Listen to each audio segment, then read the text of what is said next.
ത്രികോണപ്പോരിൽ ഡൽഹി നിയമസഭാ തെരഞ്ഞെടുപ്പ് ചൂടുപിടിക്കുന്നു. രാഷ്ട്രീയ വിഷയങ്ങൾ ചർച്ചയാക്കി തെരഞ്ഞെടുപ്പിൽ കളം പിടിക്കാനൊരുങ്ങുകയാണ് പാർട്ടികൾ. പൂർവാഞ്ചൽ വിഷയം ഉയർത്തി അരവിന്ദ് കെജ്രിവാളിനെതിരെ ആഞ്ഞടിക്കുകയാണ് ബി.ജെ.പി. വോട്ടർ പട്ടികയിലെ ക്രമക്കേടെന്ന് ബി.ജെ.പിക്കെതിരെ ആം ആദ്മി ആരോപണം. കരുതലോടെ കോൺഗ്രസും തെരഞ്ഞെടുപ്പ് പ്രചാരണത്തിലുണ്ട്.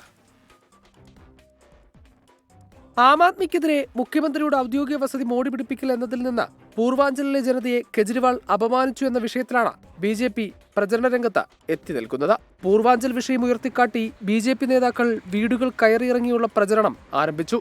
വ്യാജ വോട്ടുകൾ ബി.ജെ.പി. ചേർക്കാൻ ശ്രമിക്കുന്നു എന്ന് ആരോപിച്ചാണ് ആം ആദ്മിയുടെ പ്രതിരോധം. ഡൽഹിയെ കേന്ദ്ര സർക്കാർ അവഗണിക്കുന്നുവെന്നും ജനങ്ങൾക്ക് വേണ്ടി സൗജന്യ പദ്ധതി നടപ്പാക്കിയത് കെജ്രിവാൾ സർക്കാരാണെന്ന വാദങ്ങളാണ് ആം ആദ്മിയുടെ പ്രചരണത്തിൽ സജീവമായുള്ളത്. ഡൽഹിയിൽ വേരുറപ്പ് നഷ്ടപ്പെട്ട കോൺഗ്രസ് ഈ തെരഞ്ഞെടുപ്പിൽ അത് തിരിച്ചുപിടിക്കാനുള്ള ശ്രമത്തിലാണ്. സ്ഥാനാർത്ഥി നിർണയം, പദ്ധതി പ്രഖ്യാപനം, പ്രചരണ വിഷയങ്ങൾ, തെരഞ്ഞെടുക്കൽ, ഇതിലെല്ലാം കോൺഗ്രസ് പാർട്ടി ജാഗ്രത പുലർത്തുന്നുണ്ട്. ബി.ജെ.പി. സ്ഥാനാർത്ഥി രമേശ് പിദൂരിയുടെ പ്രിയങ്ക ഗാന്ധിക്കെതിരെയുള്ള പരാമർശവും കോൺഗ്രസ് ബി.ജെ.പിക്കെതിരെ ആയുധമാക്കുന്നുണ്ട്. ബി.ജെ.പിക്കായി കേന്ദ്ര ആഭ്യന്തരമന്ത്രി അമിത്ഷാ ചേരികളിലെ വോട്ടർമാരുമായി സംവദിക്കും.